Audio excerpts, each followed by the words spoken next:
Hello students, Assalamu alaikum warahmatullahi wabarakatuh. Let's start our topic integration. Last video we have completed 3.3 question number second. Now we will go move to the question number third. Before going to the move to question number third, let's see the type of this question number time. See, type 11 is that e raised to x in the bracket f of x plus f dash x is there. Then we write e raised to x f of x plus c. इसमें हमको क्या याद रखना है कि e raised to x बाहर है, अंदर ब्रैकेट के अंदर क्या दिया हमको f of x दिया है और f dash x होना चाहिए।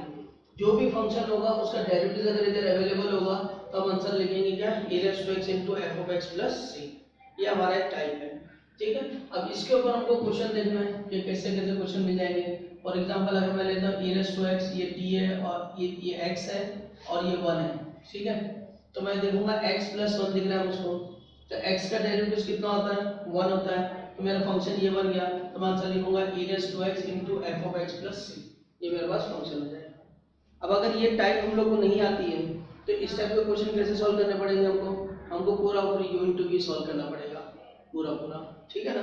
तो यहाँ पर u into v का एक और शॉर्टकट हो जाता है जो ये फॉर्मूले में आ जाता है।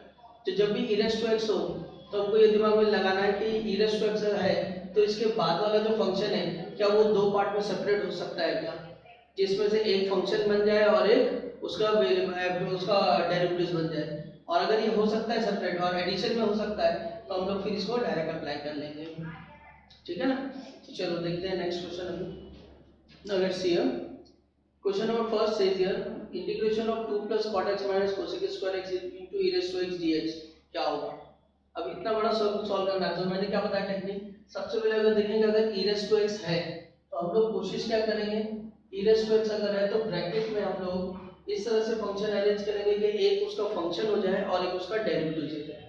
अब यहाँ पे 2 का डेरिवेटिव क्या होता है तो 0 होता है, तो 2 कांस्टेंट छोड़ दो। cot का डेरिवेटिव क्या होता है माइनस कोसेक स्क्वायर x होता है ना। तो ये minus cosec square x cot का डेरिवेटिव दिख रहा है तो हम क्या करेंगे 2 plus cot of x को एक ब्रैकेट में ले लो plus minus cosec square x को दूसरे ब्रैकेट में ले लो। अब इसका डेरिवेटिव यानी अगर मैं d by dx of 2 plus cot x निकालूं तो ये आएगा 0 minus cosec square x which is the exact derivative here। तो मेरा फंक्शन क्या बन गया, मेरा फंक्शन ये बन गया f of x बन गया। तो मैं आंसर में क्या लिखूंगा f of e raised to x into f of x। f of x कितना है 2 plus cot x plus c। ये हो गया मेरा क्वेश्चन। अब अगर ये टेक्निक नहीं होती तो सोचो u into v में कितना बड़ा चला जाता।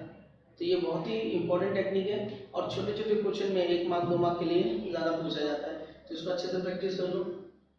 अब देखो सेकंड क्वेश्चन में, अब सेकंड में हमारे पास क्या दिख रहा है 1 plus sin x और 1 plus cos x है।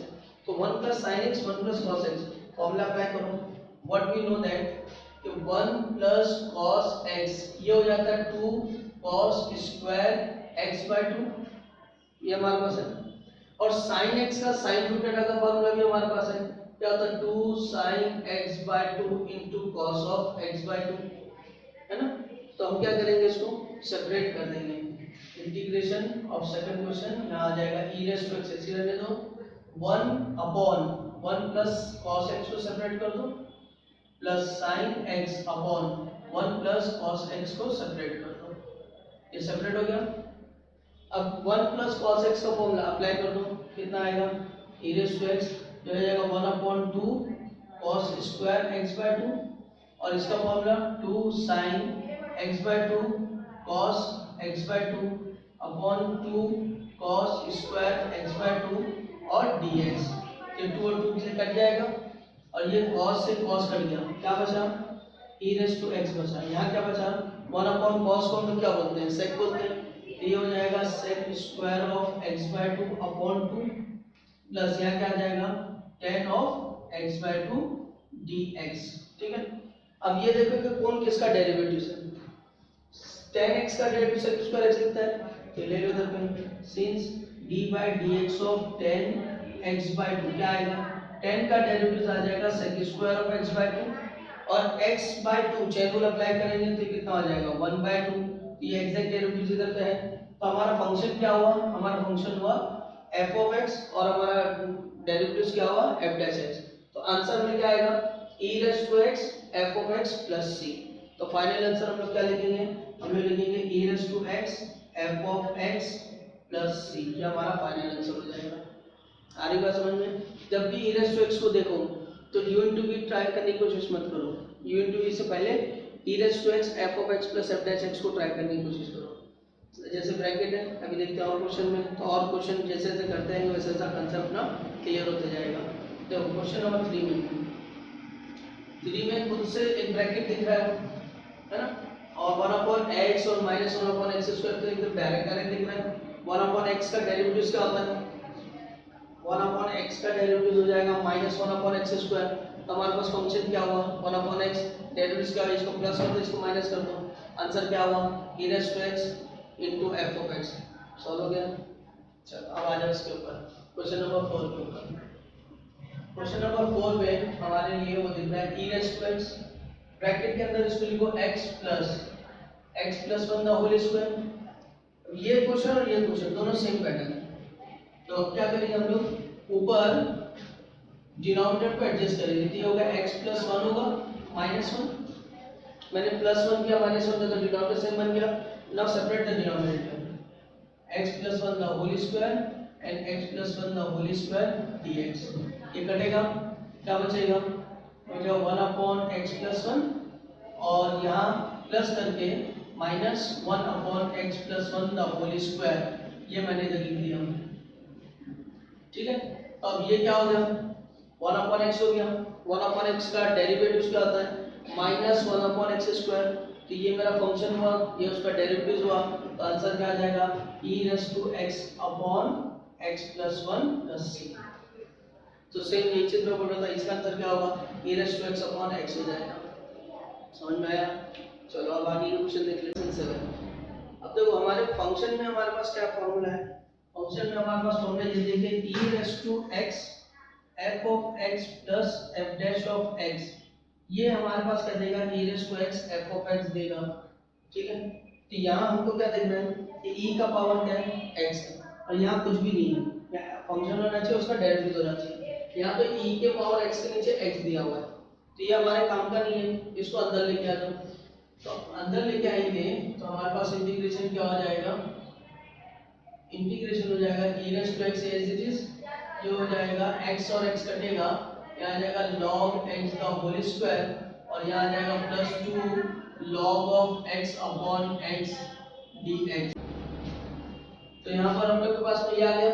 अब यहाँ पर पुट कर दो, देखो यहाँ पर अगर मैं इसका डेरिवेटिव लेता हूँ dy dx of log of x का होल स्क्वायर, इसका डेरिवेटिव लेता हूँ तो ये x रेज़ टू n में आएगा, x रेज़ टू n में क्या आएगा 2 log of x, log x का डेरिवेटिव 1/x आएगा जो कि एग्जैक्टली इधर पे अवेलेबल है। तो ये मेरा फंक्शन बन गया, ये मेरा डेरिवेटिव हो गया। तो इंटीग्रेशन क्या आ जाएगा, इंटीग्रेशन आ जाएगा e raise to x then log of x the whole square plus, बात समझ में आ गई? सिंपल से क्वेश्चन है, बस कुछ भी नहीं, कांसेप्ट को याद रखो, फटाफट क्वेश्चन सॉल्व होते जाएंगे।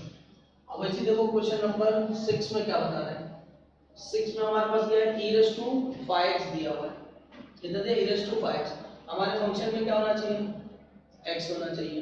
तो देखो यहाँ पर कैसे करेंगे, 6 में अब हम लोग को e रेज़ टू 5x दिया है, इस डिनोमिनेटर को मैं अलग करता हूँ तो मेरे पास क्या आएगा 5 log ऑफ x आएगा प्लस 1/x आएगा। ठीक है ना, यानी मैं सेपरेट कर दिया, x और x कटेगा तो मेरे पास आ रहा है 5 log ऑफ x और इधर कितना आ रहा है 1 आ रहा है, 1/x आ रहा है। अब यहाँ पे अगर मैं पुट करता हूँ इसको 5 log ऑफ x को, तो इसका डेरिवेटिव क्या होता है 5 log ऑफ x का डेरिवेटिव होता है 1/x, और यहाँ पे 1/x है लेकिन 5 नहीं है क्योंकि 5/x इसका आंसर आएगा। तो ये हमेशा गड़बड़ चलती रहेगी, एडजस्ट नहीं होगा। तो हमको क्या करना है, हमको यहाँ पे पुट कर लेना है, put 5/x equal to t, put कर लिया मैंने। तो 5/x अगर t है तो dx क्या होगा, ये 1/5 dt होगा, बस हमारा आंसर हो गया। अभी अब e रेज़ टू t हो गए, ये 5 ऐसे रहेगा। अच्छा अब log x है ना हमारे पास में, तो log x की वैल्यू हम लोग को x रखना है, तो हम लोग ने x की वैल्यू यहाँ से क्या निकालेंगे t/5 रखेंगे, तो लिखेंगे log ऑफ t/5 और प्लस अब ये x की वैल्यू क्या लगेगी 1/t/5 और ये dt क्या हो जाएगा 1/5 dt। ये आ गया। अब इसको अगर हम लोग देखें e⁻t तो ये 5 ऊपर आएगा है ना 5/t होगा और ये 5 से जब मैं मल्टीप्लाई करूंगा तो log ऑफ क्या आ जाएगा t/5 प्लस 1/t dt ये बन जाएगा।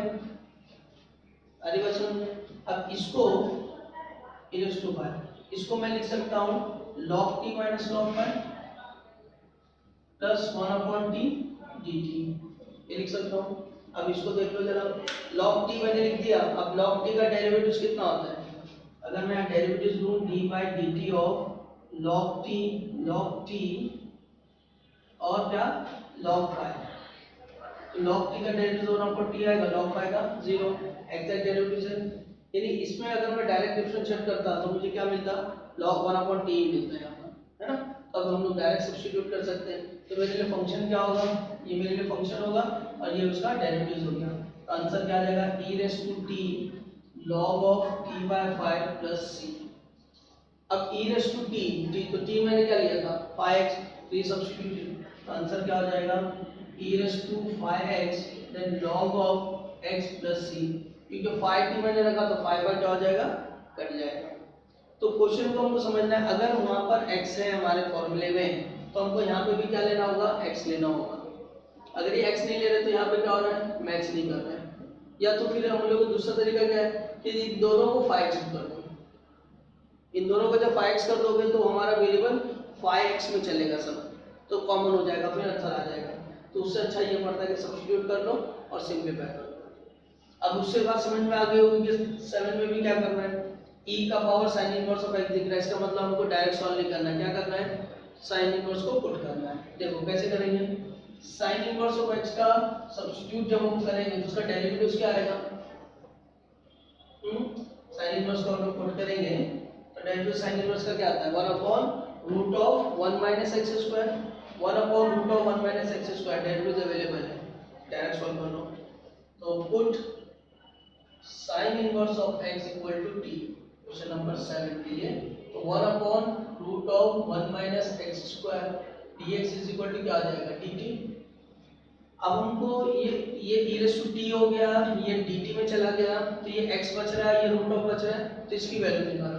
तो यहाँ से हम लोग क्या बोल सकते हैं कि x क्या होगा sin t।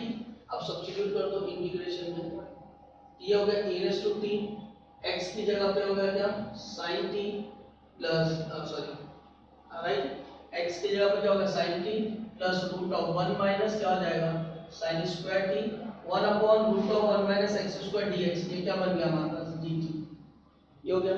अब √1 - sin स्क्वायर x क्या होता है e⁻t ये आ जाएगा sin t प्लस ये हो जाएगा √1 - sin square t is cos square t dt। अब ये हो गया e⁻t sin t 1 प्लस तो y ना cos स्क्वायर क्या आ जाएगा cos t। अब मैच करो कौन किसका डेरिवेटिव है। अगर मैं sin का डेरिवेटिव लूं तो sin का डेरिवेटिव cos आता है तो ये मेरे लिए क्या बन जाएगा फंक्शन आंसर क्या आएगा e⁻t sin t plus c। अब e⁻t हमने t क्या लिया है sin इनवर्स ये substitute e⁻ sin inverse of x। अब देखो यहाँ पे sin t कितना है x तो ये x प्लस c ये अपने पास माइनस ठीक है। चलो इसको समझ में आ रहा है तो इसके ऊपर और भी क्वेश्चन बाकी उसको भी देख लेते हैं। तो let's hear question number 8 and 9। Question number 8 में हम क्या करेंगे लॉग दिख रहा है तो लॉग का प्रॉपर्टी अप्लाई कर दो और इसको लिख दो 1 + x * log of 1 + x dx ठीक है ना। अब इसमें क्या करना है आप लोगों को प्रॉपर्टी अप्लाई करो u * v की और सॉल्व कर लो एक हो जाएगा। अब यहाँ अगर हम लोग इसको एक्सरसाइज के बेस पे करेंगे हम लोग तो इसको पुट करेंगे कि put log of 1 + x is equal to क्या होता है t होता है ठीक है। अगर मैं यहाँ से 1 + x की वैल्यू निकालूं तो क्या आएगा e⁻t आएगा है ना। तो यहाँ मेरे लिए क्या हो जाएगा log का डेरिवेटिव 1 अच्छा अब यहाँ पर देखो इसको अगर मैं डिफरेंशिएट करूँ तो ये मेरी वैल्यू रह जाती है तो हम लोग क्या कर रहे हैं इधर में 1/1 + x की वैल्यू निकाल रहे हैं डेरिवेटिव ऑफ दिस तो ये क्या आ जाएगा dt आएगा। इसका मतलब dx क्या है वन प्लस एक्स का power one plus x d d t आ जाएगा इधर आके, और वन प्लस एक्स क्या है मेरे पास e raise to T D T. अब सब्स्टिट्यूट कर दो इंटीग्रेशन में, तो मेरे पास क्या मिल रहा है integration of one plus X क्या है e raise to T, log of ये पूरा मैंने क्या ले लिया है t, और ये dx की जगह क्या मिल रहा है मुझको e raise to T D T. मुझे दो बार e रेस टू टी मिल रहा है, तो e रेस टू ये टू टी हो गया, टी डी टी हो गया। अभी आपको मैंने क्या बताया था लास्ट क्वेश्चन में कि अगर ये रेशियो 2t है तो भी नहीं चलेगा, है ना, तो इसको भी पुट कर लो। तो पुट कर लेंगे तो क्या आएगा 2t इक्वल टू, समझो मैंने y ले लिया, तो 2dt क्या आएगा dy होगा, यानी dt क्या आएगा dy/2, ठीक है। तो अब यहाँ पर सब्स्टिट्यूट कर देंगे तो e रेस टू ये हो जाएगा हमारे पास y, t की वैल्यू कितनी निकलेगी यहाँ से, t की वैल्यू निकलेगी y/2, ये होगा y/2, और dt कितना आ रहा है वो आ रहा है dy/2। हमारे पास ये 2 कितना हो गया 4, ये बाहर आ गया, हमारे पास बचा e raise to y and y dy, ये बच गया। अब इसको 1/4 साइड में रहने दो, e रेस टू y वैसे रहने दो, मैं इसको लिख रहा हूँ y माइनस 1 प्लस 1, है ना, instead of going u into v I am applying it y minus 1 plus 1। अब y माइनस 1 का डेरिवेटिव देखो, y का डेरिवेटिव क्या आएगा 1, माइनस 1 कांस्टेंट है 0 हो जाएगा, y का डेरिवेटिव 1 इधर पे अवेलेबल है, तो मेरे लिए ये क्या बन गया फंक्शन बन गया, तो मैं इधर लिखूंगा 1/4 e raise to y into y plus c, ये हो गया। अब चूंकि डबल सब्स्टिट्यूशन है, y की वैल्यू निकालो, y की वैल्यू क्या है, तो यहाँ जाएगा therefore integration is equal to 1/4 e raise to 2t y की जगह पे और इसकी जगह पे 2t, ठीक है। अब ये 2 से 2 कट गया, क्या बचा 1/2 बचा। अब ये 1/2 e raise to 2t into t dt sorry plus c। अब t क्या लिए थे हम लोग ने, हमने t लिया था log of 1 plus x, उसको रिप्लेस कर दो, तो 1/2 e रेस टू, देखो यहाँ पर e रेस टू t की वैल्यू हमारे पास कितनी है 1 प्लस एक्स है, ये e रेस टू 2t है, तो ये हमारे लिए क्या आ जाएगा 1 प्लस एक्स का स्क्वायर होगा, क्योंकि e रेस टू 2t मतलब e रेस टू t का पावर 2, इसका ये मतलब होता है। तो यहाँ पर e रेस टू 2t है, तो इसका पावर क्या आ जाएगा e रेस टू t का square, e raise to t क्या 1 प्लस एक्स, उसका स्क्वायर आ गया। अब t क्या लेना है अपने को log of 1 plus X plus c, तो हमारे पास फॉर्मूले में ये आ गया, बात समझ में आ गई। अच्छा एक चीज और, एक और गलती इधर पे छोटी सी हो गई हमारे पास कि हमारा फंक्शन क्या y माइनस 1 है, तो हमने y ले लिया, इसको y माइनस 1 रहेगा प्लस c, तो ये y माइनस 1 है, थोड़ा सा गड़बड़ हो गया यहाँ से, इसको नीचे से देख लो पहले, यहाँ ये सब्स्टिट्यूट कर लो, फंक्शन हमारा क्या है इधर पे भी y माइनस 1 है, तो हमारे पास आ जाएगा integration is equal to 1/4 e raise to y, y हमने क्या लिया है 2t, ये 2t आ गया इनटू y कितना है हमारे पास में, y हमारे पास है 2t माइनस 1 प्लस c, ठीक है। अब t क्या लिए थे हम लोग ने वो सब्स्टिट्यूट कर दो, तो ये 1/4 एज इट इज रहेगा, e रेस टू 2t था, तो यहाँ मैंने बताया e रेस टू t का क्या आ जाएगा, ये आ जाएगा अपने पास में 1 प्लस एक्स का होल स्क्वायर, ये हो गया। अब यहाँ पर t की वैल्यू कितनी है ये वाली है, तो ये लिखेंगे हम लोग 2 log of 1 plus x minus 1 plus c, ये हमारा फाइनल आंसर होगा। बात समझ में आ गई, ठीक है, चलो इसको लिख लो। फिर लास्ट क्वेश्चन हम लोग देख लेते हैं। लास्ट क्वेश्चन में हमारे पास क्या दिया है, log ऑफ कोसेक एक्स का एंगल log, तो ये सब्स्टिट्यूशन में मैंने बता चुका हूँ कि अगर log में सब्स्टिट्यूशन के अंदर ट्रिग्नोमेट्रिक फंक्शन का अगर एंगल log आ रहा है या लीनियर नहीं आ रहा है तो हमको पुट करना है, तो सेम में हमको पुट कर लेंगे इसको। अच्छा पुट करेंगे तो क्या हो जाएगा, यहाँ पर जब सब्स्टिट्यूट करेंगे तो क्या हो जाएगा, वैल्यू निकाल लो इसकी, तो यहाँ पर put log x equal to t, ठीक है ना। अब log x है तो ये x क्या हो गया, x हो गया e रेस टू t, तो देयरफॉर dx क्या हो गया e raise to t dt हो गया। अब सब्स्टिट्यूट कर दो इधर में, so integration is equal to ये आ गया कोसेक ऑफ log x था, इसकी जगह t आ गया, 1 माइनस कॉट ऑफ टी और dx की जगह पे e raise to T dt, ये हो गया। अब e रेस टू टी को साइड में रखो और इन दोनों को मल्टीप्लाई कर दो, तो हमको क्या मिल रहा है, cosec T minus cosec T into cot T dt, ये मिलेगा। अब डेरिवेटिव्स देखो, डेरिवेटिव्स किसका है, कोसेक टी का डेरिवेटिव्स क्या होता है, minus cosec x cosec cot x, यानी ये हमारे लिए फंक्शन बन गया, बोलेगा e raise to t cosec t plus c. अब ये सब्स्टिट्यूट कर दो, e रेस टू टी कितना है, ये आ गया x कोसेक टी की वैल्यू कितनी है, log ऑफ x प्लस सी। समझ में आ गया। तो इजी क्वेश्चन है, थोड़ा सा प्रैक्टिस करो, बहुत इजी लगने लगेगा। यहाँ पे हमारा 1.3 पूरा कंप्लीट हो जाता है। अब आगे की एक्सरसाइज 3.3 कंप्लीट हो जाता है। आगे की एक्सरसाइज में फिर हम लोग नेक्स्ट वीडियो में देखते हैं कि पार्शियल फ्रैक्शन है जो बाकी रह गया है उसको किस तरह से करना है। मिलते हैं नेक्स्ट वीडियो में, थैंक यू।